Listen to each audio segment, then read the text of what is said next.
My name is Ratée and I'm 28. Christmas dinner has always been a theatrical performance in the Valois household, but this year the curtain fell more abruptly than expected. My mother Hermione stood up, her baccarat crystal glass in hand, catching the light from the chandelier as she commanded the room's attention with force and artifice. She smiled that carnivorous smile she reserves for special occasions and announced in a voice that was meant to be soft but cut like broken glass, "I would like to propose a toast. To our great regret, my 28-year-old daughter, who still can't afford rent and lives like a parasite in our attic, was among the guests." The room didn't just laugh. The guests, a toxic mix of distant relatives and business associates my father was trying to impress, applauded Ed. They applauded as if she had just told the joke of the century. My mother nodded, relishing the public humiliation she was inflicting on me. Then she added, to make sure the stab wound hits the bone. Honestly, what a waste of money. We should have stopped at 2 children. Thankfully, I was there to save the family's honor. I didn't cry. I didn't scream. I didn't even look around to see who was enjoying this grotesque spectacle the most. I continued to eat my turkey slowly, methodically, because I refused to give them the hysterical reaction they were expecting. Before I tell you how I wiped that smug smile off their faces and why they harassed me with 94 missed calls weeks later, I have a small favor to ask of you. Subscribe to the channel so you don't miss the rest of this cold revenge, and tell me in the comments where you're watching this video from and what time it is where you are. I love knowing that my stories cross borders. Let's get back to that cursed table. When my plate was perfectly clean, I folded my linen napkin with surgical precision. I stood up, picked up my coat that was resting on the back of my chair, and finally looked at the entire table. My father, Hippolyte, avoided my gaze, staring at his wine as if the answer to his cowardice lay there. My sister Olympe snickered behind her manicured hand, whispering something in the ear of her boyfriend of the month. I said in a calm voice, low enough to force everyone to be quiet so they could hear me, "Come New Year, you will all kneel before me." That made them laugh even louder. Someone imitated my serious tone. Olympe said, "Oh, the drama queen is making a scene. What are you gonna do? Throw your old books in my face?" My mother raised her glass again as if she had won an invisible war. "Go to your room, Ratée. We'll bring you the leftovers." I stepped out into the cold night of St. Clair. The air was icy, but my anger was even colder. He thought I was powerless. He thought I lived in the attic because I was a failure. He didn't know that the file I kept in my safe contained a truth that would make their little gilded world implode. That night, I didn't go up to the attic. I got in my car and drove to Paris, to my real apartment, the one he didn't know, leaving behind the mansion and its occupants drunk on their own arrogance. They celebrated their victory, without knowing that they had just signed their social death warrant. The road was blurry, not because of the tears, but because of the intense concentration that took hold of me. I had spent 3 years waiting. 3 years enduring their sting, their contempt, their condescension. 3 years playing the role of the self-effacing girl, the restorer of old books, Dusty, the shadow of the brilliant Olympe. Why? Because I had made a promise. A promise to the only person in this family who had loved me for who I was and not for the image I projected. I parked my car in front of my building in the 11th arrondissement. Far from the cold splendor of Saint-Cloud, it was a lively, real neighborhood. I grabbed my phone. It vibrated constantly. Olympe had posted an Instagram story, "Christmas dinner ruined by my sister's jealousy." #FamoToxic, #drama. I smiled. A smile without joy. Enjoy your likes, Olympe. Soon, you will need much more than virtual hearts to survive. I dialed the number of Master Tancred. It was late. It was Christmas, but he was picking up. Leo said, his voice was deep and reassuring. "It's done," I said simply. They crossed the line. "Activate the clause 13. There was silence on the other end of the line, then a sigh that sounded like relief. "Finally. I'm preparing the paperwork for December 31st. Merry Christmas, Ratée." "Merry Christmas, Master," I hung up. War had been declared.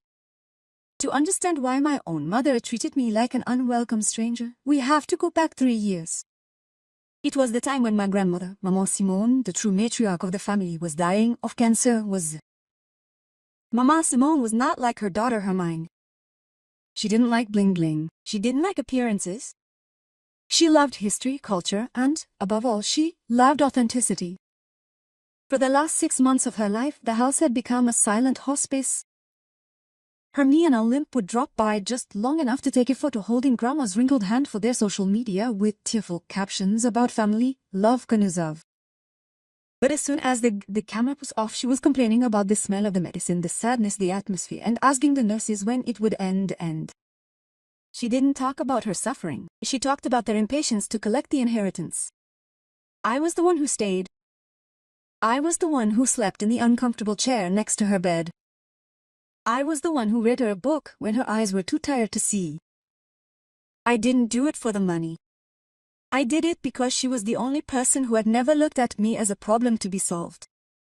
One night, as the rain beat against the windows of the mansion, she beckoned me closer. Her voice was no more than a whisper, but her eyes shone with a terrifying lucidity. "They wait for my death like the start of the sales," she murmured. I didn't know what to say. I knew it was true. I don't want this house, your grandfather's life's work, to become their credit card. The next day, Master Tancred came not into the official living room, but discreetly into the bedroom. That's where the trap was set. Mama Simone had misrepresented to me all of her assets, the Saint-Cloud manor, the investments, and her collection of rare books. But she knew her daughter. She knew that Armin would play the victim if she were brutally disinherited. So she added Clause 13. A reprobationary clause. The will stipulated that the property would legally and immediately revert to me upon her death, but that I had to keep it absolutely secret for 3 years. During this period, my parents and my sister had the right to use the house free of charge. This was their chance. If they treated me with respect, if they showed that they had changed, I could choose the share or continue to host them indefinitely. But if they continued their abuse, if they proved that they were motivated only by greed and meanness, I had the absolute power to revoke their habitation rights at any time after the probationary period, or immediately in the event of flagrant disrespect or moral prejudice. I spent 3 years living a double life. By day, I was Leo Kidi, the restorer of old books renowned in the Parisian collectors' circles, earning a very good living, owning my own apartment and investments. Evenings and weekends I would go back to the manor. I went up to my little room in the attic and became Leo Cadilla Ratée, the one who tinkered with glue, the one her family tolerated out of Christian charity. Why did I endure this? Out of respect for Mama Simone. I wanted to give them a chance, a real chance, like she had asked me to. I wanted to be wrong. I wanted to believe that somewhere beneath the layers of Herpile's narcissism and Hippolyte's selfishness there was parental love. But the toast Christmas had shattered my last illusions. There was no love. Only contempt. He didn't see me as a daughter, but as a failure who tarnished their perfect image. Back in my apartment, I opened my safe.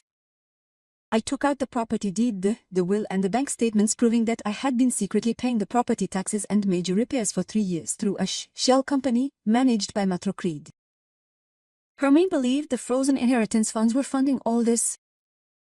She had never bothered to understand the details, too busy spending the little cash that Mama Simone had left her directly.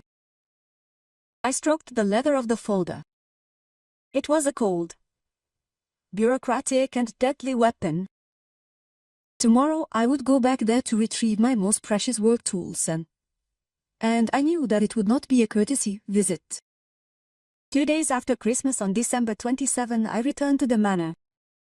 I had not given any notice of my came. I still had my keys, of course. As I entered the marble foyer, I was greeted by silence. Not the peaceful silence of a happy home, but the heavy silence of a place where you walk on eggshells. I went straight up to the attic, my sanctuary, or at least what was left of it. As I approached the door, I heard voices, laughter. And those are the peculiar, shrill, artificial sounds Olympe makes when she speaks to her followers. The door to my room was wide open. I froze in the doorway. My room was no longer my room. It was a battlefield. My sheets were ripped off the bed. My clothes were piled in black trash bags thrown in the hallway like garbage. But the worst part was my desk. My restoration workbench. Olympe was there holding her phone at arm's length, a circular ring light set up right in the middle of the room. Hello, my darlings. Look, we're finally transforming this glamorous space into a studio worthy of the name. We're going to have crazy lighting for the makeup tutorials.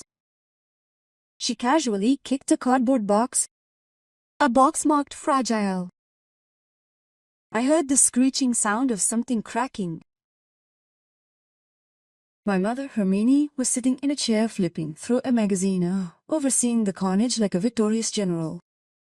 You're here, she said without looking up, as if I were the late-cleaning lady. What are you doing? My voice trembled not with fear, but with a rage that I struggled to contain.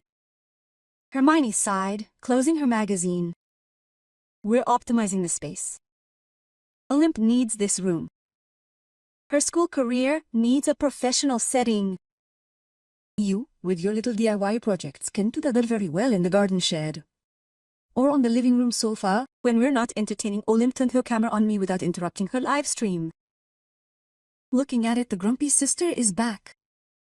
Say hello to my 50,000 subscribers, Leo. I looked at the box she had hit. I stepped forward and opened it. Inside, there was an 18th century bookbinding that I had been working on for 6 months. The leather was torn, the headpiece was twisted. It was a precision work ruined in a second by the vanity of a girl who knew nothing about creating, only about consuming. It's private property, I said. I could hear my blood pounding in my temples. These are my things. You have no right to touch them. Hermione stood up, coming closer to me until she invaded my personal space. She smelled like Channel 5 and contempt. Your property? She laughed, a dry sound. Everything here is mine. This house is mine. You live here because I allow it. You exist here because I tolerate it. Don't start playing landowner with me, girl. If you're not happy, you know where she's going. She pointed her manicured finger toward the hallway. Get your boxes out of here before tonight. Otherwise, I'm calling the garbage men. It was time. The exact moment when the last thread of pity snapped. I looked at Olympe, Kirukana, while reading the comments from her fans who were mocking my outfit, my anger, my existence. I looked at Hermione, who was gloating over her own cruelty. I took a deep breath. Okay, I said. Hermione smiled, pleased with my apparent submission. But fill yourself with this moment, I added, picking up the box containing the battered book. Just remember, I requested you to stop. Fill yourself with the fact that you chose war. I turned and walked away, leaving my clothes behind in trash bags. I didn't need them. I had enough money to buy thousands more. What I had just gained was the moral certainty that I was doing the right thing. Now, I ask you. Be honest with me in the comments. If you were in my shoes, with the legal power to stop everything, would you have given your mother one last chance? Or would you have done exactly what I was about to do? Tell me. I read everything. I left the mansion. I called Master Tancred. Send the bailiff, I ordered. And Master, don't be gentle. December 31st is supposed to be a day of celebration, champagne and resolutions. For my family, it was the day the sky fell on their heads. I wasn't there physically to witness the scene, but the detailed report from Lucia de Justice was as delicious as a novel. It was 10 a.m. Hermine and Olympe were still asleep, probably recovering from a boozy pre-party. My father, Hippolyte, read his paper in the lounge. When the doorbell rang, he was probably expecting a last-minute delivery of flowers or gifts. Instead, they found Master Renard, a burly, impassive-faced Nucia, accompanied by 2 witnesses and a locksmith waiting by his van. Bowing. Hippolyte opened the door, confused. Monsieur Valois, Louise asked. Yes. That's why.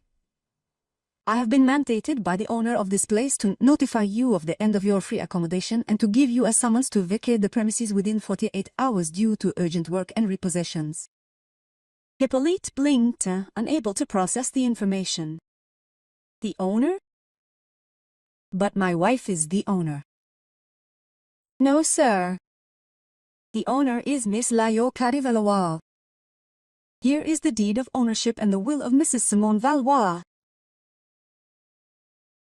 That's when Armine came down, wrapped in a dressing gown, attracted by the voices. What's all this noise? Did she bark? Louise handed her the document. Hermione grabbed it, ran her eyes over it, and her face went from an angry red to a waxy white. That's not true. It's a joke, Leo said. That ungrateful little thing. She has nothing. She owns nothing. She crumpled up the paper and threw it in Louise's face. Get out of my house. I'm going to call the police, she yelled. He didn't move an inch. He calmly picked up the document. Madam, I advise you not to make your situation worse. With your daughter's tolerance, you've occupied this property for 3 years. This permission is revoked. You have until noon on January 2 to vacate the premises. Failing this deadline, an eviction procedure will be initiated with the costs your responsibility. He gave them a copy of the keys to the new set of locks that the locksmith was going to install on the outside gate to prevent any furtive removal of valuable furniture belonging to the estate. Have a nice day and a happy new year, he concluded before turning on his heel. That's when my phone started to light up. I was in my Paris apartment, a tea in my hand, looking at the Tour de France in the distance. My screen showed Mom. I didn't answer. Then Dad. Then Olympie. Then Mom again. In the space of an hour, I had 40 missed calls, then 60. Then 94. The voicemails started piling up. I listened to a few, just to gauge the temperature. The first one, mine, was, "Furious, you manipulative little. How dare you forge papers? I'm going to sue you. Call me back right away." The next one, 10 minutes later, was panicked. Leo said, "Honey, this was a misunderstanding, wasn't it? Was it a Christmas joke? This isn't funny. Dad has high blood pressure. Stop it." The third of Olympus was poisonous. "You really are mentally ill. Do you think we're gonna let you steal our house? Everyone will know who you really are. I'm going to destroy you on social media." I didn't respond to anything. I applied what my therapist and lawyer called the sandstone method, the gray stone, and become as uninteresting and impassive as a pebble. Give no emotional hold. But I knew that silence wouldn't be enough. He wasn't gonna go away gently. They were gonna fight with the ferocity of cornered animals. They were going to use guilt, threats, and lies. What they didn't know was that I had anticipated their reaction, and was one step ahead. The following days were a fascinating study in human psychology when faced with loss of control. When I didn't respond to my phone calls, my family decided to go on the physical offensive. He couldn't accept that the power dynamic had shifted. In their minds, I was still the scared little girl in the attic. On January 4, I was working in my studio. It's a beautiful space in the Mère, with large windows of Nantes overlooking a cobbled courtyard. I was restoring a first edition of Victor Hugo for an important client. The atmosphere was hushed and studious. Suddenly, the door burst open with violence. The front bell rang frantically. Hermione and Olympe burst in. My mother was wearing a fur coat, probably fake or bought on credit, and sunglasses. Olympe had her phone in hand, already filming. "There she is," Olympe shouted. "The inheritance thief." My two assistants looked up, shocked. Lazare, my manager and right-hand man, a huge man with Olympian calm, stepped in. "Ladies, can I help you?" he demanded in his baritone voice. "Move over," Hermione spat. She saw me at the back of the studio. She charged toward me, nearly knocking over a display of old engravings. "Are you hiding here?" she yelled. "You send goons to threaten us at home and you're hiding here?" I stood up slowly, removing my white cotton gloves.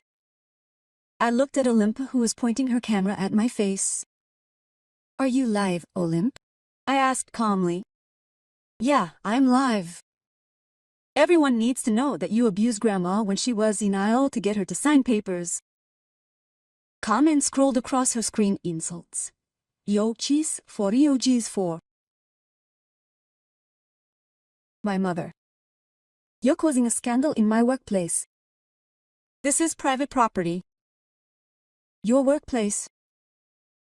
Hermione sneered, scanning the room. "This place? You couldn't even afford the rent on a closet here. Who's financing you? What old man did you seduce to pay for all this?" It was the final insult. But instead of getting angry, I felt a cold determination wash over me. "Lazar," I said softly. He nodded. He pulled a remote control from his pocket and pressed a button. The metal blinds on the window began to slowly lower, sealing us off from the street. Then he turned to Hermione. "Madame, I am Miss Valois' manager. This studio belongs to her. The entire building belongs to her. Just like the house in Saint-Cloud." The silence that followed was deafening. Hermione's mouth dropped open, but no one got out. Olympe put down her phone, looking embarrassed. "What?" she asked for my sister. "Did you hear that?" Lazar continued. "And you are currently committing a home invasion and harassment. We have security cameras."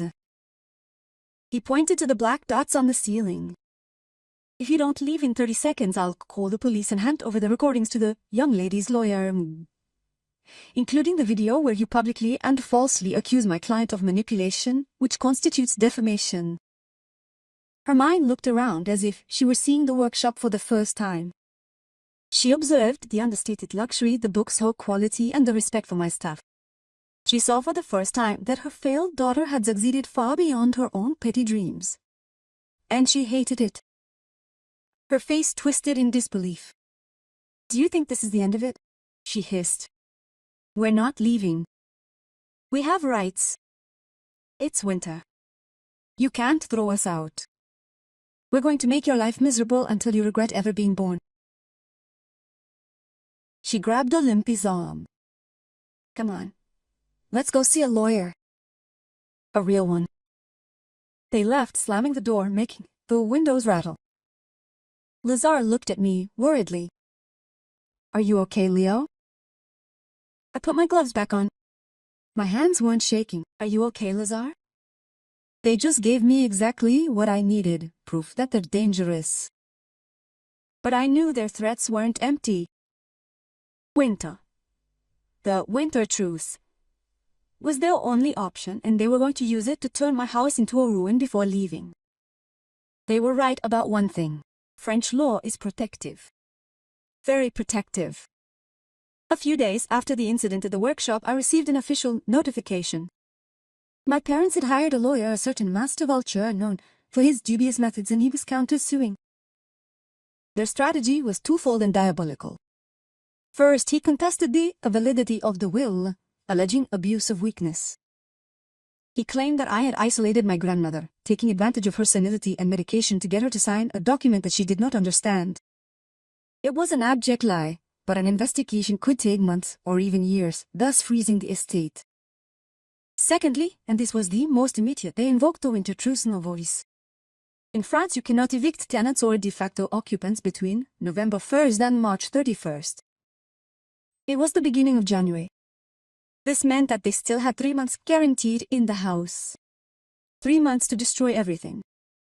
Maître Tancred called me, his voice tense. They obtained a hearing in summary proceedings to suspend the eviction. The judge will probably grant them to remain in the premises until spring, in the name of humanity. I clutched my phone. Humanity? They have no humanity. They are going to ransack the house, Mitra. I know it. I know it, Leo said. But without proof of imminent danger or willful damage, we were stuck. The law is the law. I hung up, feeling a huge weight on my chest. They were going to buy time. And in the meantime, they were going to plunder Mama Simone's inheritance. But there was one thing they didn't know. One thing even Master Tancred didn't fully know yet. A week before Christmas, sensing the tension rising, I had installed a state-of-the-art home security system, Discreet. Discreet cameras connected to the cloud with audio recording. I had placed them in the hallways, the living room, the library, and my attic workshop. I had never activated them to spy on their private lives, only to protect the property in my absence. That evening, I opened my laptop. I hesitated. This was an intrusion. It was voyeuristic. But this was my home. And they were at war with me. I typed in the password. Video feeds appeared on my screen. A mosaic of my own home turned into enemy territory. What I saw chilled my blood. They weren't just living there. They were dismantling the house. In the living room, Hermine and Olympe were packing up the silverware. Not to move it, but to hide it. I could hear them talking. We'll sell that to the antiques dealer in Saint-Ouen, Hermine said. She'll never know there were 24 place settings. We'll say we lost them. And the paintings were asking for Olympe. We'll take the small ones. The big ones are too flashy. But we can accidentally damage the frames. Just to screw them over. My heart was pounding. This was theft. Organized looting, but the worst was yet to come. I saw them go up to the attic. The camera in my old studio turned on. The room was a mess, but she searched for something else. Olympe was rummaging through my remaining file. Look at this, Mom. She was holding a letter. An old letter from Mama Simone that I treasured. Hermine took it, read it, and snarled. My dear little Leo, you are the light of my life. You old sentimental fool. Then, with a slow, deliberate gesture, she tore the letter in half. Then in four. And threw the confetti into the air. I closed my eyes, a tear of rage rolling down my cheek. It wasn't about money or the wall anymore. It was an attempt to erase. He wanted to erase the love my grandmother had for me. He wanted to erase my history. I opened my eyes again. I pressed the save and export button. Master Tancred had said that proof of willful damage was needed to break the winter truce. He had just given it to me. But I didn't yet know that the following night they were going to go much further. Paida. They were going to commit the irreparable, and I would have a front row seat to watch it helplessly behind my screen. The night of January 10th will remain etched in my memory as the night of the long knives. It was 2 in the morning when my phone emitted a shrill alert. Motion detected, library. I was awake, unable to sleep, haunted by the images of the night before. I opened the app. The library was the heart of the house. It was my grandfather's sanctuary, preserved by my grandmother, and it was the place I treasured the most. The walls were lined with chain-link paneling and thousands of books. On the black and white night vision screen I saw 3 silhouettes. Hippolyte, Hermine, and Olympe. They were holding bottles of wine. They were drunk on alcohol and hatred. She wants her house, Hermione screamed, her voice distorted by the camera's microphone but perfectly audible. She'll get it. But it'll be empty. She took a glass of red wine and splashed it on the shabby 19th century carpet. A dark stain had stretched like a wound. Hippolyte laughed stupidly. Well done, my dear. A bit of modern decoration. Olympe, she went to the shelves. She began pulling out books at random and throwing them on the floor. The sound of covers hitting the parquet floor made me physically nauseous. No. She was whispering to herself in my apartment. Not the books. Please, not the books. As if she had heard me and wanted to challenge me, Olympe grabbed a particular volume. I recognized it immediately by its size. It was the first edition of La Fontaine's Fables, illustrated by Gustave Doré. A priceless family treasure. It's old, it stinks of dust, Limp cried. She opened the book and tore out a page. The sound of tearing paper echoed like a gunshot in my headphones. She tore out another page. Then another. It was thrown into the air like confetti, laughing like a demon. Then Hermione did something that made my heart stop. She walked over to the large stone fireplace. There were dying embers in the hearth. She picked up a handful of torn pages. This will make a nice little fire to warm us up, won't it? She threw them on the embers. The dry paper caught fire instantly. No more books, no more heritage, she sang. I was paralyzed. I was watching a crime live. This wasn't just vandalism. It was the destruction of a cultural heritage. Suddenly, Hippolyte seemed to have a flash of lucidity or fear. Hermione, stop. Burn the house down, we go to jail. Hermione turned to him, her face twisted by the flames flickering in the fireplace. Let her prove it was us. Let's say it was an accident. An old, poorly maintained fireplace. It's the fault of the owner who didn't sweep it. She took another pile of books. She was about to throw them in the fire. I couldn't just watch anymore. I grabbed my other phone and dialed 17 police. Police, I'm listening. I want to report a burglary in progress and an attempted arson at 14 Rue de Tiolle in Saint-Cloud. I'm the owner. I can see the intruders on my cameras. They're setting fire to the library. You said they're setting it on fire? Are you there? No, I'm remote. But this is an absolute emergency. There are flammable products in this room. Hurry, I beg you. We're sending a patrol immediately. I hung up with shaking hands. I continued to watch the screen. Hermione was practically dancing in front of the fire, feeding the flames with our family history. Each page that burned was a piece of my soul going up in smoke. But it was also the end of my pity. By burning those books, they had burned the last bridge that connected us. I recorded the sequence. I made a backup copy on 3 different servers. Burn, I whispered. Burn everything you want tonight. Because tomorrow, your entire life will be in ashes. On the screen, I saw blue lights flashing through the curtains. The police were there. The final spectacle. The police arrival was silent at first, then explosive.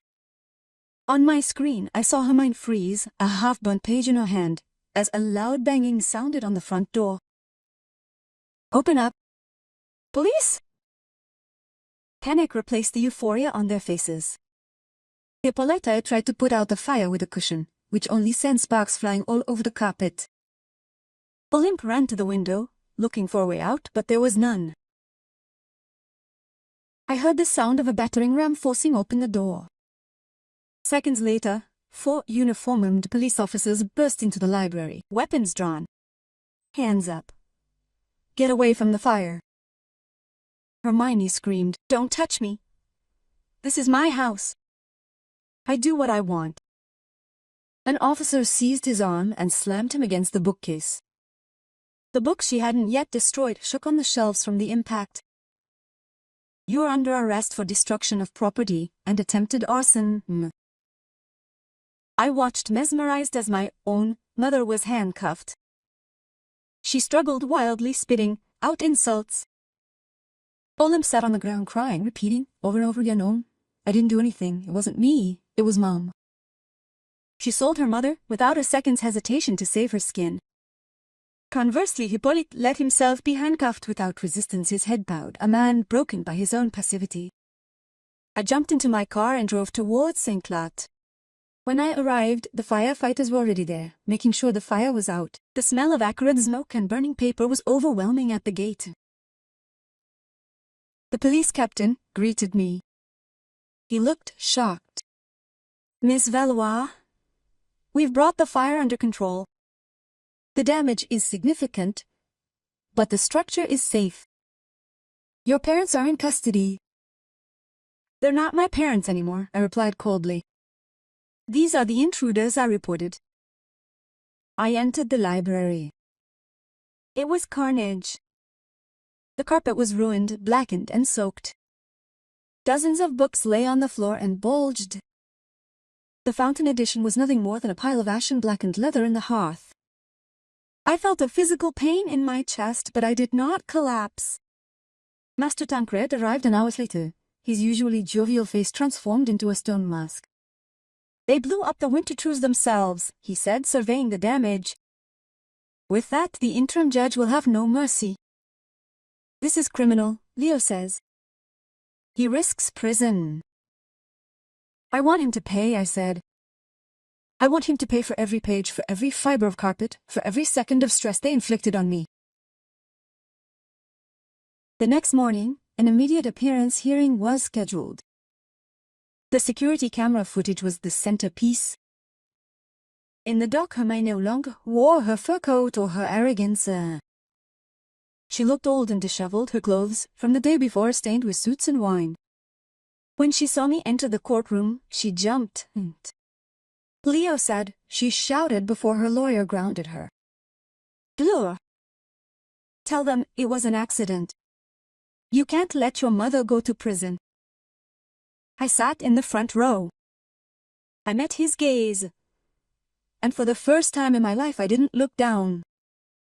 I looked at him with complete indifference. The defense attorney tried to argue emotional distress, a family conflict that had gotten out of hand. But the prosecutor played the video. The sound of Dermine's voice saying, "No more books, no more inheritance," echoed in the icy silence of the courtroom. The sound of pages being torn apart made the judge wince. This was no accident, this was pure hatred crystallized into action. The judge pushed up his glasses and looked at the three defendants with hidden disgust. Mrs. Valois, Mr. Valois, Miss Valois.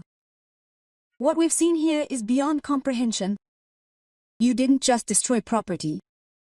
You tried to erase history and culture through pure vindictiveness. This is barbaric behavior. The verdict was coming down, and I knew it would be heavy. But I wasn't prepared for the scale of the bill they were going to have to pay. Justice, when it wakes up, can be terribly efficient.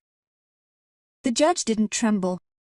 His voice was monotonous and bureaucratic, which made the sentence even more terrifying for my family who are used to emotional dramas. Here, Olam's tears were worthless compared to the facts. The court finds you guilty of willful damage to private property in a group and endangering others by fire. Hermione let out a small stifled cry. Given the seriousness of the facts and the total lack of remorse shown in the video recordings, the court pronounces the following sentences. For Hermione, 12 months suspended prison sentence and 2 years probation. Obligation to receive psychological care. For Hippolyte and Olympe, 6 months suspended prison sentence. Yet it was the plaintiffs who would finish them off. Maître Tancred stood up to present the bill. He had worked all night with experts to assess the losses. Mr. President, he began, the material damage is considerable. The 17th century carpet, beyond repair, estimated value euro 15,000 euros. The listed woodwork euro 10,000 euros for restoration. But the worst part concerns the books. The original edition destroyed was unique. Market value euro 45,000 in total. With the other vandalized books and the necessary industrial cleaning, we estimate the material damage at euro 145,000 euros. A murmur ran through the room. Hermione put her hand to her chest. She did not have this money. She was living on the capital of Mama Simone, which she had already largely used up, and on the credit. In addition to continuous credit, my client is asking for a symbolic euro for moral damages. She is not looking to enrich herself at his family's expense. She is seeking justice. The judge has upheld all the claims. The defendants are jointly and severally ordered to pay the sum of 145,000 euros to Miss Leo Cadivalois. Eviction from the home is ordered with immediate effect and without delay. The winter truce does not apply in cases of assault and damage to buildings. You are prohibited from approaching the victim or their home within a radius of 500 meters. It was over. The gavel fell. As they left the hearing, free but convicted, they waited for me. Her mind was shaking with rage and fear. "You have ruined us," she hissed. "How are we going to pay for this? They are going to seize our accounts." "That is the mother principle," I replied. "You have burned my inheritance. I am taking what is left of yours to repair it." Olympe looked at me with eyes of pure hatred. "You're a monster. "You're gonna end up alone." "Better to be alone than in bad company," I retorted. "And by the way, Olympe, good luck with your career as an influencer. I understand that the video of your arrest was already circulating on Twitter." She frantically pulled out her phone. Indeed, a neighbor had filmed the scene last night. #influenced by arrested was trending. The comments were relentless. Her sponsors were abandoning her live one after the other. Her cardboard empire was collapsing in real time. I left them there, on the steps of the courthouse. He now had to find somewhere to sleep. He no longer had a home, no more prestige, and a colossal debt hanging over his head. I returned to Saint Cloud. I opened the windows to let out the smell of smoke. I called a cleaning company. I started picking up the books one by one. Those that could be saved were set aside to be restored by me. Those that were too damaged were put in boxes, like relics of a war that had ended. It was a victory, yes, but it tasted like ashes. I had won my freedom, but had lost the illusion that I had a family. However, there was one last secret to discover. A secret hidden in the administrative paperwork that would transform their defeat into total annihilation. The physical expulsion, although legal on paper, was a pitiful spectacle. 2 days after the trial, they were allowed to come and collect their personal belongings under police surveillance. I was not there. I refused to see them. I had let Lazare supervise the operation. He told me about it later. It was an absolute social disgrace. In our UP neighborhood, everyone knows everything, everyone sees everything.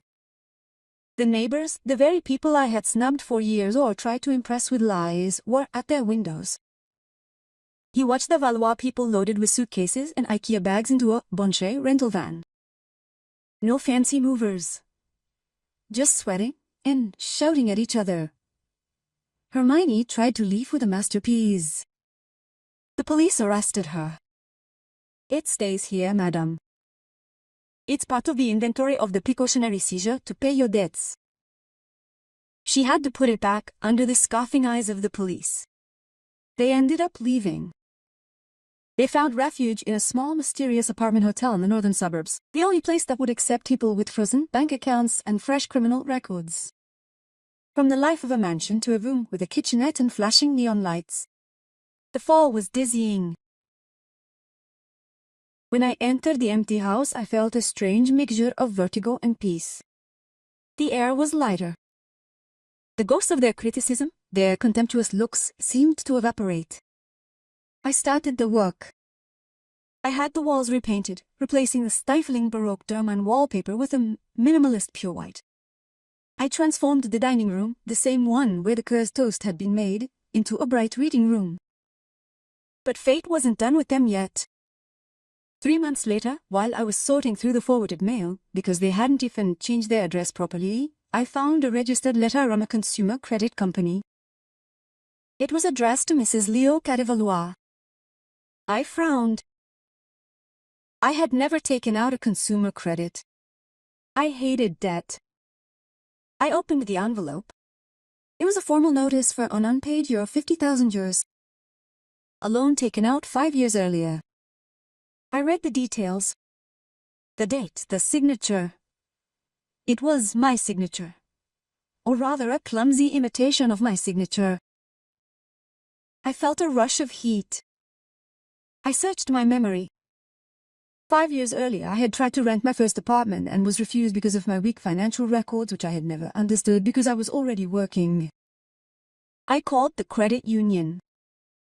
After hours of administrative wrangling, they sent me a copy of the original application. The supporting documents. The bank details were limps. The contact email address was an old one. They had stolen my identity. They had used my name, my clean record, to finance Olymp's lifestyle, her travels, her handbags, her appearances, while I was supposed to be the loser. The loser was financing the stock. She was the missing piece of the puzzle. That was why she despised me so much. Because she knew she was stealing from me. Contempt was their way of justifying the theft. She didn't deserve this money. I had the application in hand. I could tear it up and pay the debt. I had the means now and could turn the page. Where I could go to the police station one last time. I looked at the white walls of my vacant house. I thought of Grandma Simone. I grabbed my car keys. Off to the police station. Filing a complaint against your own sister and mother for identity theft and forgery is a surreal experience. The police officer who took my statement already knew me. It was the same one who had intervened the night of the fire. He whistled when he saw the documents. She never stops. Huh? That's a serious criminal offense, miss. Especially with their probation pending. That's gonna revoke the probation. They're gonna go to prison for real. I nodded. I know. Do your job. The investigation was quick. The ordeal was overwhelming. The money had gone directly into Olympé's account. Hermie had countersigned as guarantor by forging the signature of my father, who, for once, was perhaps unaware or preferred not to know. The arrest took place in their shady hotel.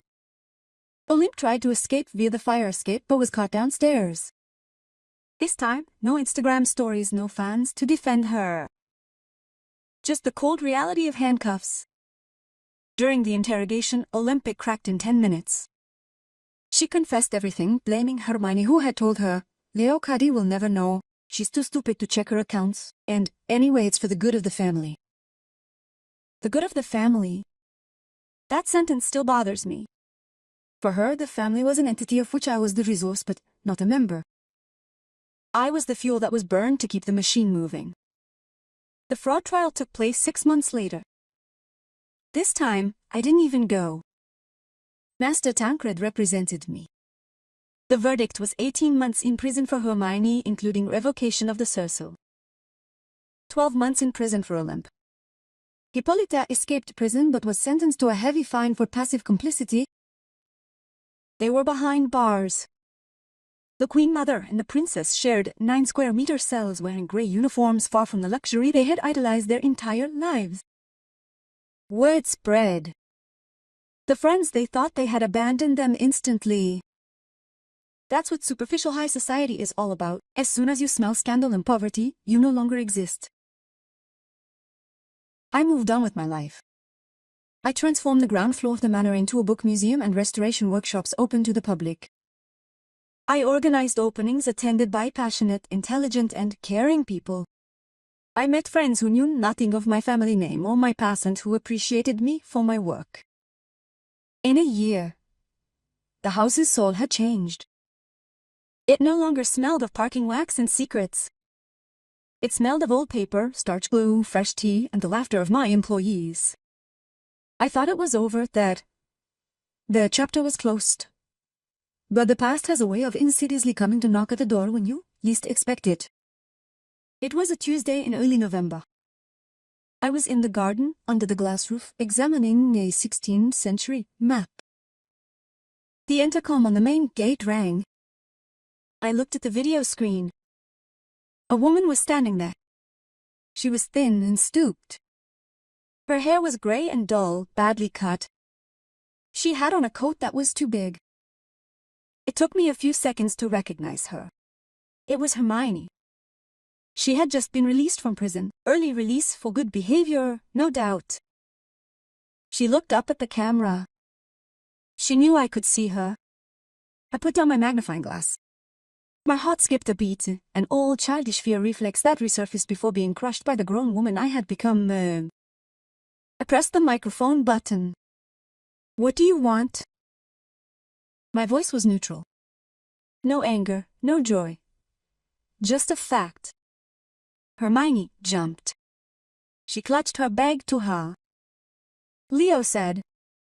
His voice was broken. I have nowhere to go. Your father is at his sister's in Brittany. He doesn't want to see me anymore. Olymp left with a guy as soon as she got out. I'm alone. She raised a trembling hand towards the gate. This is my home, Leo. I grew up here. I raised my children here. I know I made mistakes, but I'm your mother. You can't leave me on the street. Just a room. Even a maid's room, please. Ksitida. I looked at this woman. The one who had called me a failure. The one who had burned her own mother's books. The one who had stolen my identity. The one who had wished me away. A part of me, the part conditioned by years of guilt, wanted to open the door. She is my mother, after all. Isn't it a child's duty to forgive? But then I looked around. I saw the peace I had built. I saw my employees working peacefully. I saw the books saved. If I opened that door, I would let chaos in. Poison. Her mind would never change. She was there because she was hungry and cold, not because she loved me. As soon as she regained her strength, she would go back to criticizing, manipulating, destroying.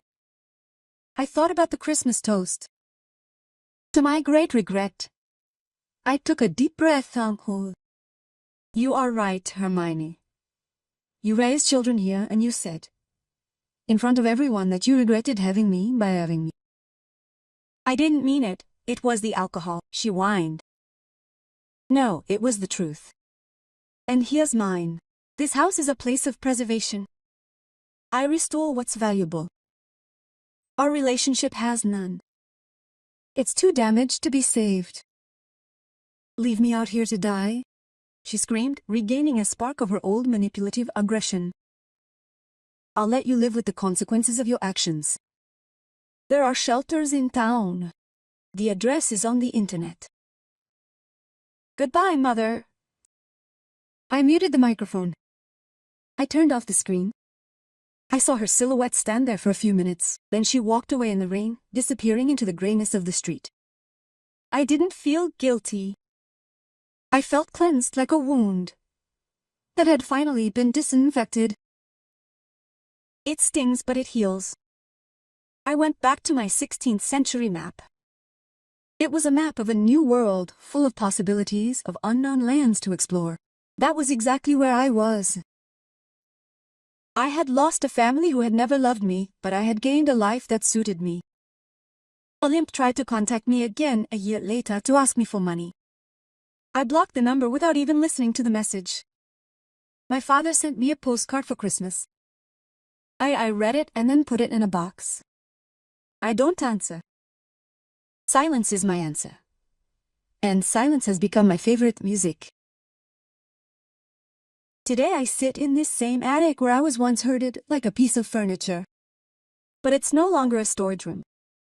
It's my main office, bathed in light, filled with books that tell stories of resilience and beauty. I don't need to make a toast to prove my worth. My life is my toast. That's my story. It's a brutal one, I know. Many people tell me I was too harsh, that you don't shut the door on your mother, no matter what she's done. Others tell me I was too kind for not filing a complaint sooner. What would you have done when faced with Hermione in the rain? Would you have opened the gate? Like if you think I did the right thing by protecting my peace. Leave a comment to tell me how you deal with toxic people in your own family. And most importantly, share this story. Maybe it will give someone else the courage to say no and take back control of their life. Thank you for listening. Take care of yourself and remember, your worth does not depend on the lives of those who do not know how to love you. See you soon.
please buy me the grooming for powder. Oh, hell nah. That's not even, that's 100% all powder fur. Oh my god. I don't even know. That looks like it. I'm just gonna keep it in there, you know? Make another doll with it. Another doll? Okay. Does it start? Oh my god, it starts! Oh my god, it starts! Yeah, girl needs grooming ASAP. I know! Hold up.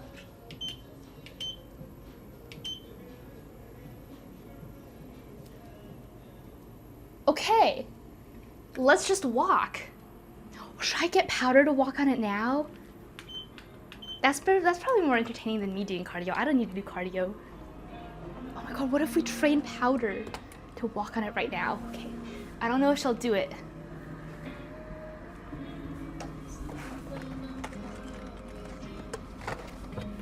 I just don't know what to do. Even powder is shocked you're doing cardio. Catwalk? Yes. Now taking bets for how long before Mana gives up? Probably 5 minutes. It won't even open. The treat won't even open. Oh my god. Sometimes I smell this cat food and I'm like, I want some. I wish I were a cat. It smells so good. Don't think I realize, can't you tell? Okay, I'll just cut it. Oh shit. What's the question marks for? Powder, come here! Oh my god. Yeah, I don't need a video if I can just show you guys now. Oh fuck.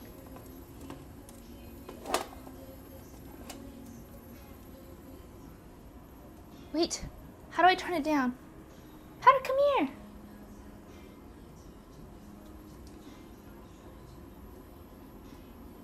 No! Wait, what if I like put her on it? It's okay. Maybe it's too fast. Oh shit, it's too fast. Thank you for the gifted peso! W sub. I mean, W gifted. She looks so worried. I think it's too fast. How do I turn it down? Okay, I made it slower. How do I? Let me move this. Pour powder. No, she's excited. She's happy to be here.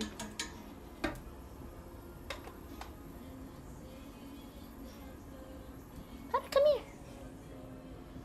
Pete, come here. You have to go down the other way. This way. Come here. Aw, she's doing it. Oh shit, I dropped it in the pad. Look it now.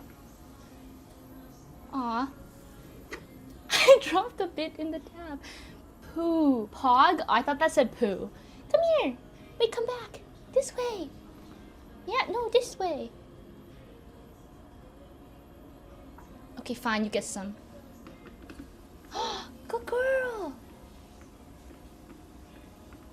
Oh my goodness, she's doing it. Wow. Okay, fine, you get some. Fine, you get some. Good girl. Oh my god, I'm gonna make a TikTok account for her. And her biggest inspiration is gonna be that black cat that treadmills and to bomb-ass music. I think the cat's name is Oliver or something. Come here. Oh my goodness. No.